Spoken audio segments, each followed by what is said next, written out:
News. I'm Liz Palka. The assault on the last patch of land claimed by the Islamic State terror group's caliphate in Syria slowed as it entered its third full day. U.S.-backed forces announcing a delay due to the presence of additional civilians, many of whom were being used as human shields. A spokesman for the Syrian Democratic Forces did not say what was being done to get the civilians out of Baghouz and out of harm's way, though he warned the reprieve from the fighting would not last long. 23 people have been killed and many more injured after powerful tornadoes swept through the southern U.S. state of Alabama on Sunday. Local authorities said at least 2 tornadoes touched down during an outbreak of severe weather across the southeast of the U.S. Lee County, Alabama Sheriff Jay Jones says rescue crews are looking for survivors. He spoke to WSFA TV. At this point, though, our priority is, of course, attempting to do everything we can to make sure that we're getting the area searched adequately and locating anybody else that may be trapped.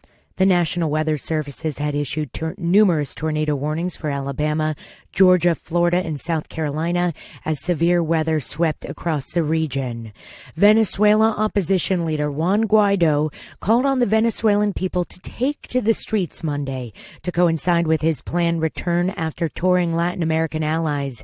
Guaido issued the call on his Twitter account Sunday before leaving Ecuador. He's expected to reach Caracas Monday, where he said he expects to be arrested upon his return.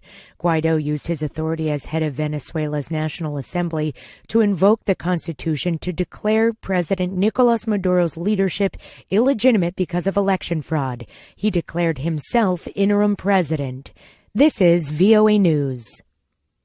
The U.S. and South Korea are eliminating the massive military drills that they typically conduct each spring, replacing them with smaller exercises.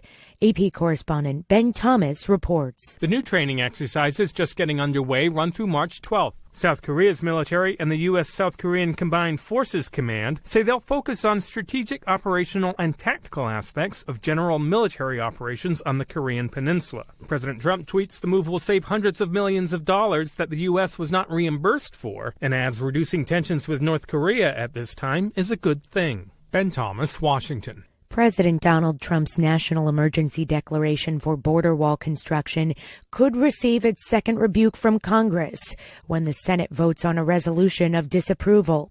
VOA's Michael Bowman reports the measure already passed in the House of Representatives and faces a certain presidential veto if it clears the Senate. A president determined to build a wall along the U.S.-Mexico border. We are being invaded. We're being invaded by drugs, by people, by criminals, and we have to stop it. Appears likely to be dealt a formal bipartisan rejection by the Senate. There is no actual national security emergency at our southern border. The president aims to circumvent Congress and redirect billions of dollars, mostly from military accounts, to border wall construction.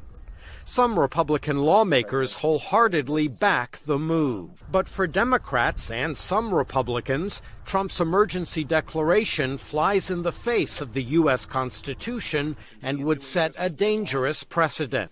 That was VOA's Michael Bowman. Despite mass protests over his 20 years in power, Algerian President Abdelaziz Bouteflika will run in April's elections. He said he will step down after a year if re-elected. Reuters' Saskia O'Donoghue reports. That's likely to be viewed as an attempt to appease the protesters.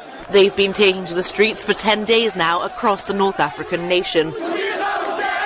They're the most significant demonstrations in Algeria since the 2011 Arab Spring uprisings that unseated rulers in neighbouring countries. Bouteflika has been criticised for sending his campaign manager to submit his election papers on Sunday. The president, who suffered a stroke 6 years ago, is said to be in hospital in Geneva. The head of the Election Commission has now said all candidates must submit their candidacy papers in person. Bouteflika's opponents say he's no longer fit to lead, citing his health and what they call chronic corruption and a lack of economic reforms to tackle high unemployment. That was Reuters' Saskia O'Donoghue. 4 Americans and a Kenyan pilot have died in a helicopter crash. More on voanews.com. I'm Liz Palka.